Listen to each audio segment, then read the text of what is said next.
নমস্কার বন্ধুরা, বুলবুলের রান্নাঘরে সবাইকে স্বাগত। আপনারা সবাই কেমন আছেন? আশা করি ভালো আছেন, আমিও ভালো আছি। আজ আমি বানাবো মুসুর ডাল ডিমের বড়া। তো রেসিপিটা প্রথম থেকে শেষ পর্যন্ত দেখুন।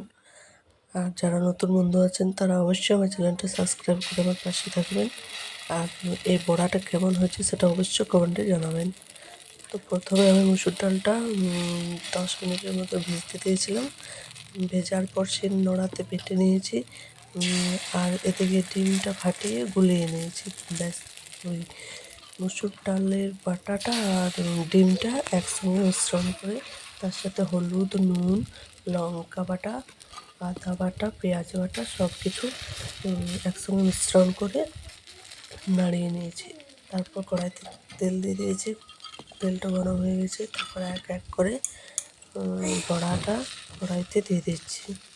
এইরকমভাবে সাইজটা করে হয়। তারপর একটু কম কম আঁচে জাল দিতে হবে। এবার হয়ে গেছে, এবার আমি উল্টে নেব। এই পাশটা হয়ে গেছে, এবার এই পাশটা ভালো করে নেব।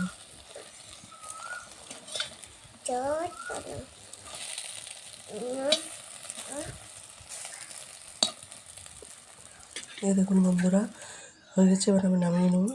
নামিয়ে নিয়েছি। খুব সুন্দর দেখতে, খুব দারুণ লাগছে। আপনারা বাড়িতে বানিয়ে দেখবেন, এরকমভাবে খেতে ভালো লাগবে।